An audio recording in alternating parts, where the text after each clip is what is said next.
Well, welcome. It is Saturday, the 11th of April, and this is Erwin in Belgium, who's using our reliable saying on his T-shirt. Quite excellent. Very impressed with that, Erwin. 2 meters distance determines our existence. Flatten the curve. Keep your distance.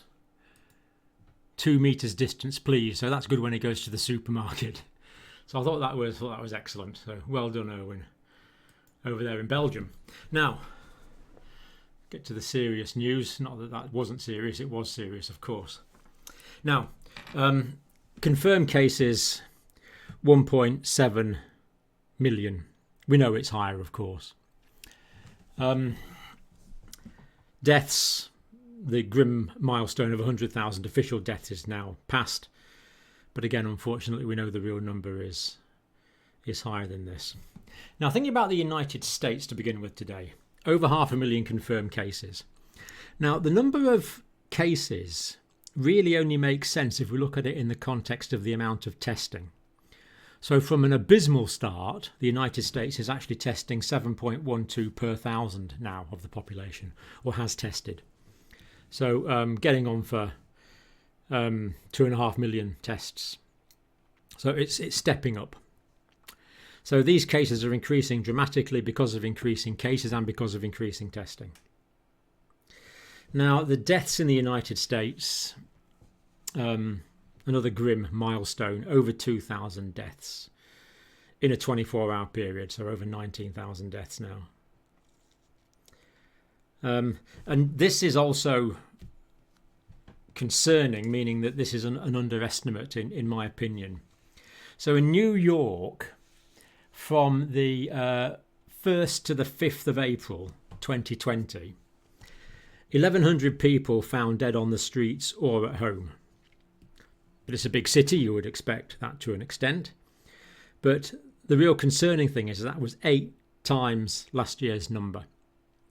So it was 8 times more people found dead and on the streets from the 1st to the 5th of April than last year. And of course, last year we didn't have COVID-19, and this year we do have COVID-19. So this is really quite strong evidence for the theory I've been putting forward for some time now, that deaths are greatly underreported because of under-testing.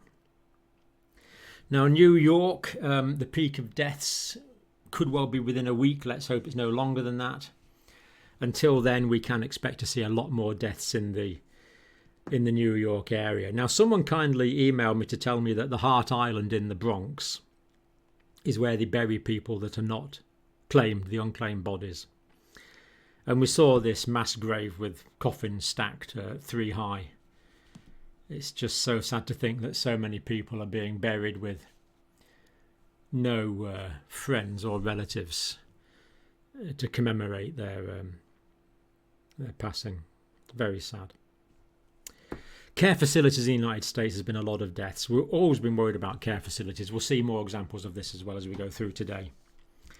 Now, New York State, the number of hospitalizations reduced over the past 3 days, meaning that the number of cases has probably already been reduced for a while, but meaning that we probably won't see the corresponding reduction in the death rate for another week or so because of the lag effect. So the increasing cases, the increased cases of hospitalization have increased, and now they're looking like they're starting to go down. What we need to do is keep the measures in place so that this does in fact go down. If the measures are relaxed now, there's absolutely nothing to stop it carrying on going up until we get huge amounts of testing.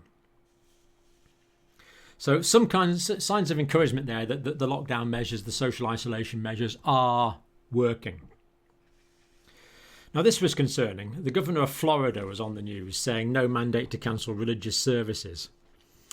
Let's hope there's no one carrying out religious services in Florida, regardless of their religion or denomination. It's a dangerous thing to do. Dangerous for the individuals and dangerous for those that they will come into contact and potentially kill as a result. So please log on at home, Log into your local religious service, regardless of your religion. I know all the churches around my area are doing services online. Log in and join the community worship in that way, not by attending. Now, the Surgeon General, Jerome Adams, he's got himself into a bit of trouble because he's specified people of colour. But this does apply to everyone, of course. Stop drinking, smoking and taking drugs. So can't argue with that advice. That's always good advice.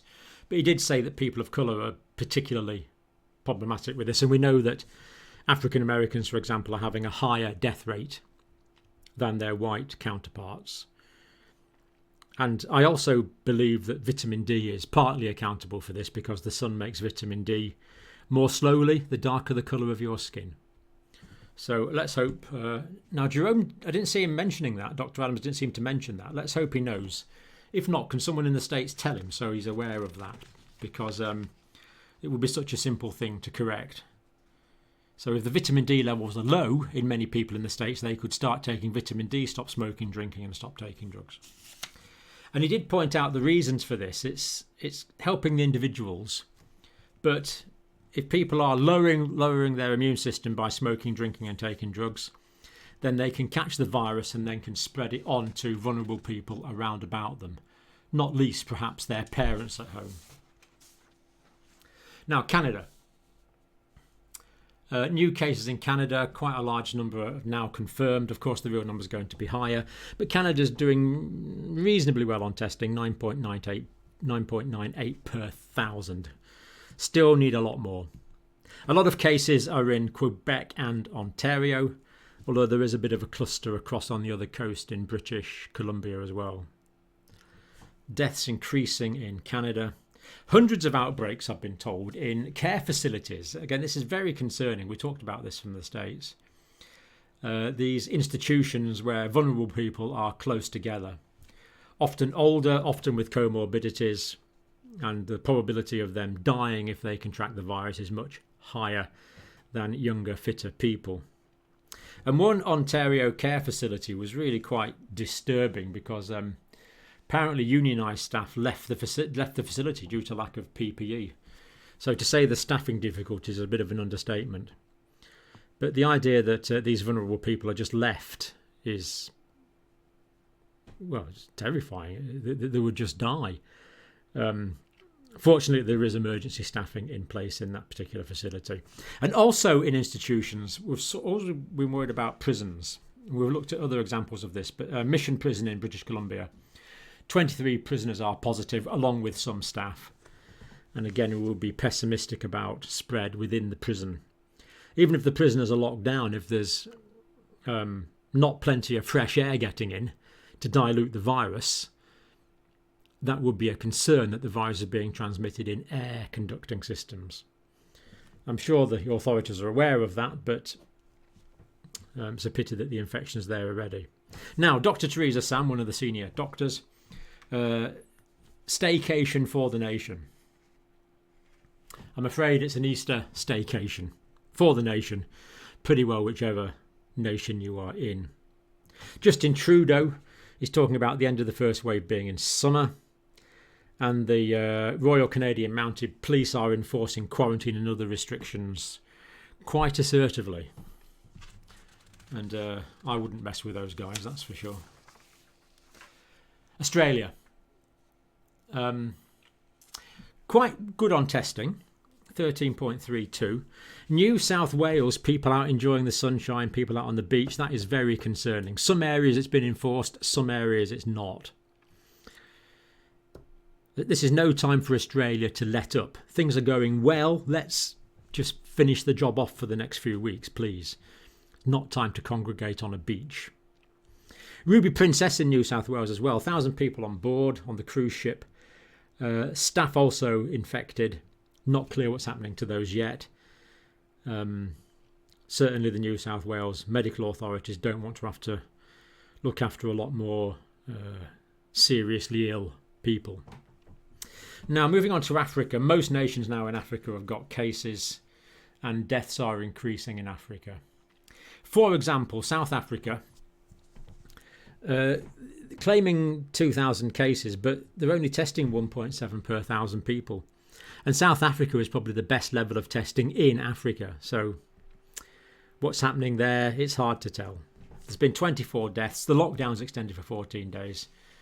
And the control is strict in many areas, but there's problems in the townships. People need to go out to get food. Kids in the street playing football. Crowded, cramped housing. Cramped in terms of people cramped into the housing. Cramped in terms of houses cramped together.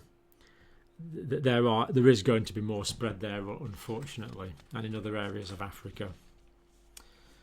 And the infrastructure is simply not there. It's frightening to think what could happen. Now, the United Kingdom, testing still pretty bad.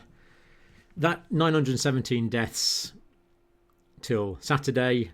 The 24 hours from Thursday to Friday, 980 deaths, which is a record number. But these numbers aren't statistically different, really. So we did anticipate a week ago there'd be 10,000 deaths by this weekend, and this is going to be surpassed. And I would expect these deaths to carry on at this high level for some time yet.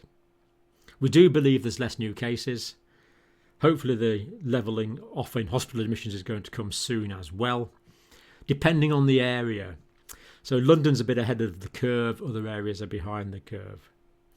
Boris Johnson, our Prime Minister, is walking around hospital now apparently, so seems to be recovering. Let's carry on wishing him well, that he soon gets out and makes a full recovery.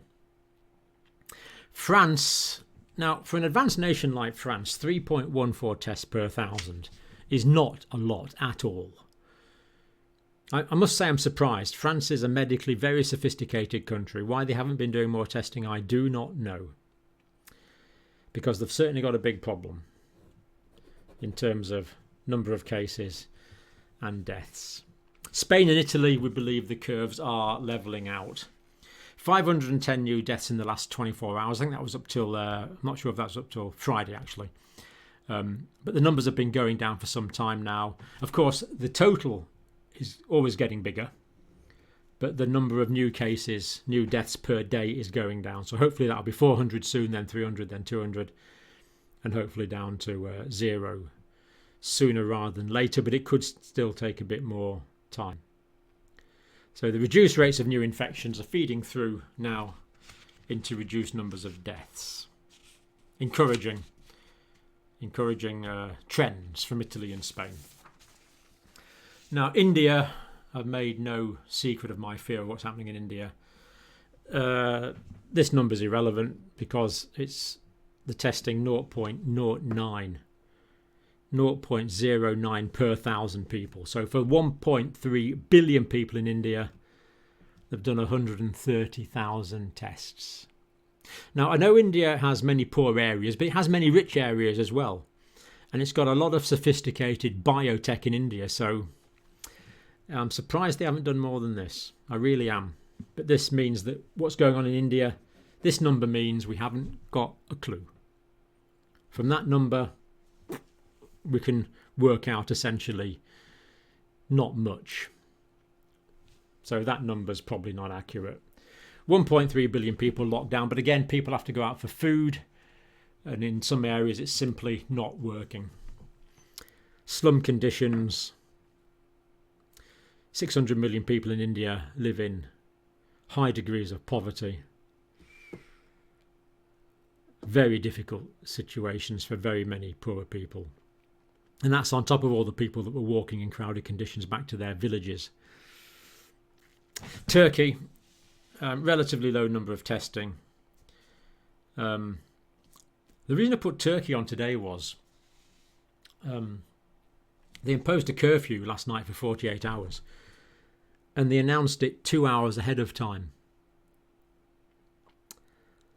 And of course people flooded onto the streets to buy supplies and drinking water and food, resulting in great amounts of crowding. Whereas if they'd announced it more ahead of time, those crowds would have been spread out. So the way they announced that 2 hours ahead of the curfew, 48-hour curfew in 31 provinces, meant there was crowding around the shops and on the streets. That means there was more transmission. That means more people will get sick next week. That means there'll be more deaths in the weeks after that. So Pity it was announced that way. Russia now, what is going on in Russia? Hard to tell.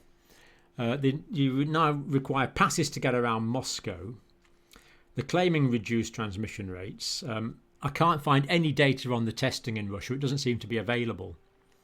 So quite what's happening in Russia is hard to tell. Now, Yemen. We did talk about Yemen yesterday. It's got its first cases. First case yesterday. I think there's another one confirmed now. Restrictions on movements. Humanitarian aid problems. Yemen's just been through 5 years of war. This is a frightening situation. This country is not ready at all. And on top of 5 years of war, it's going to be difficult. New Zealand, good testing. Only 2 deaths so far. I'm afraid it will increase somewhat, but the real possibility, as we've said, of eradicating the virus from the island of New Zealand. Now, Japan. I'm actually really surprised by Japan. This number of cases and this number of deaths means virtually nothing because they're doing 2 tests. No, they're doing 1 test per 2,000 people. 1 test for every 2,000 people in Japan. So what's going on in Japan? Don't know, because we're not testing. They're not testing. So 0.51 per 1,000. And I'm going to finish today by reading an email from Japan. Now, as always, I can't validate these emails. It's just emails I get, but let's read it anyway. And it's consistent with what we've been looking at from the lack of proactivity in Japan. So my emailer writes, "We fear for our lives here. We have a state of emergency in a few states, including mine, but this is not a lockdown." And that's been confirmed by videos that I've seen from Japan.